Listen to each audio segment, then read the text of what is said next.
प्रत्येक खेतों को हम पानी पहुंचाएंगे।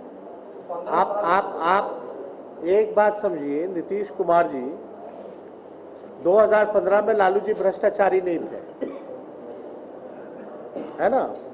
2015 में लालू जी भ्रष्टाचारी नहीं थी, उसलिए नीतीश कुमार जी जो है फोन कर कर करके पैरों पे गिर गिर करके वो आए थे समर्थन लेने। और जब आज उनसे डायरेक्ट सवाल पूछा जा रहा है तो इतनी घटिया स्तर पे आकर के वो राजनीति करेंगे, ये हम लोग नहीं जानते। भाई आपकी सरकार है, हर जगह तो आपकी सरकार है। 15 साल बाद आपको याद आ रहा है 2015 में आप कहाँ थे? 2015 में आपको बताना चाहिए था कि लालू जी के साथ आप क्यों आए या बीजेपी को आपने क्यों छोड़ा। इस पे तो नहीं बोला जा रहा। हम नीतीश जी से केवल एक चीज जानना चाहते हैं, नीतीश कुमार जी बाहर कब निकलिएगा? इसका जवाब देना नीतीश कुमार जी। क्या बिहार के मुख्यमंत्री का कंडीशन अलग है और बाकी प्रदेश? आज भी हेमंत सोरेन जो है दुमका गए, रेलवे स्टेशन के बाहर जो है फूल लेकर के खड़े रहे। जो भी होगा बाहर तो निकले वो, लेकिन आप ये बताइए कि बिहार के मुख्यमंत्री 85 दिन से क्यों नहीं निकले और वो कब निकलेंगे? कोरोना काल में कहां गायब है? जब सबसे ज्यादा बिहार के गरीबों को, मजदूरों को, किसानों को इनकी जरूरत है, उनका सहारा बनना चाहिए, तो कौन से बिल में छुपे हुए हैं नीतीश कुमार जी? जनता दल यूनाइटेड के लोग, बीजेपी के लोग जो है एकदम चुनाव की तैयारी में लगे हुए हैं। ये काम तो इलेक्शन कमीशन का है। इलेक्शन कमीशन इनिशिएट करती है, यानी इलेक्शन कमीशन से पहले ही पता है क्या बीजेपी को कि कब चुनाव होना है बिहार में? इलेक्शन कमीशन से पहले पता है क्या जेडीयू को कि कब होने चुनाव? जब इलेक्शन कमीशन इनिशिएट करेगा, और इसमें तो हम लोगों का मानना है कि पहली बार जो है बिहार में इस तरह का, क्या पूरे देश में इस माहौल में जो बिहार पहला चुनाव होने जा रहा है, ऐसा जब भी हो तो इलेक्शन कमीशन सारी पॉलिटिकल पार्टी को बुला करके अपनी राय रखने का मौका दे कि क्या करना चाहिए। तो एक बार इनिशिएट तो करे, तब तो बात हो सकती है। बिना इनिशिएट किए हुए बीजेपी के आईटी सेल को तो पहले ही डेट्स पता होते हैं, इस पे कोई सवाल नहीं पूछता। नहीं, सब सवाल पूछते हैं हम लोग। हम पूछते जवाब नहीं मिलता। क्या चाहता है तेजस्वी यादव, क्या चाहते हैं?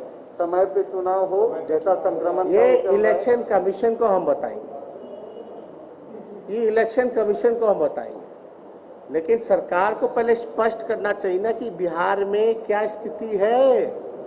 चुनाव हो भी सकता है तो सरकार बताए ना पहले कि महामारी जो है इससे निपटने के लिए आपने क्या किया है। लोग सुरक्षित ही नहीं रहेंगे या चुनाव करेंगे लोग? तो जब पहले बिहार सरकार बताए ना इनको सुरक्षा देने के लिए, इनको सुरक्षित करने के लिए क्या किया भैया? क्या कोई फिजिकल डिस्टेंसिंग का पालन हो रहा है बिहार में? अब तो सबको भेज दिया गया कहाँ? होम क्वारंटाइन करने के लिए। ठीक है, आपने किया। हर बार जो है आप कंफ्यूज रहते हैं। मजदूर को क्या मिल रहा है? आर्थिक मदद क्या मिल रहा है? रोजगार के लिए क्या व्यवस्था है? ये देखिए, चुनाव से थोड़ा, चुनाव तो होते रहेगा, लेकिन जिन लोगों का जान बचा सकते कम से कम वो तो बचाएं। हम लोगों का जान तो बचाइए, मतलब मरने के लिए छोड़ दिया, चुनाव की बात कर रहे। आप लोग पूरी बात नहीं समझते। लोकसभा का पैटर्न अलग होता है, विधानसभा का पैटर्न अलग होता है, दूसरे मुद्दे पे चुनाव होता है। ठीक लोकसभा के बाद बिहार में बाई इलेक्शन हुए थे, बाई इलेक्शन हुआ था। बाई इलेक्शन में आरजेडी जो है लगभग सभी सीटों पे चुनाव जीती थी। उस समय भी गठबंधन जो थे, अपने हमारे साथ जो लोग थे, हमें और कांग्रेस को छोड़ दें तो जो मांझी जी थे, कुशवाहा जी थे या सनफ मला, तो अलग अलग चुनाव लड़े। नतीजा सबके सामने है। तो जो ग्राउंड रियलिटी है उसको तो आपको जानना पड़ेगा ना। आपका क्या प्रयास रहेगा, क्योंकि चेहरा अपनी? अरे भाई, हमारा तो प्रयास है कि हम लोग सब लोग साथ रहें, लेकिन जो जीतने वाला है आप तो उसी पे ना। अब हमको ये क्यों समझ में नहीं आ रहा, जब भयावह स्थिति होने वाली है तो लोग चुनाव कर रहे हैं, लोग मर रहे हैं, उस पर कोई चर्चा नहीं कर रहा। क्या कारण है मौत का? रोजगार लोगों को कैसे दिलाएंगे?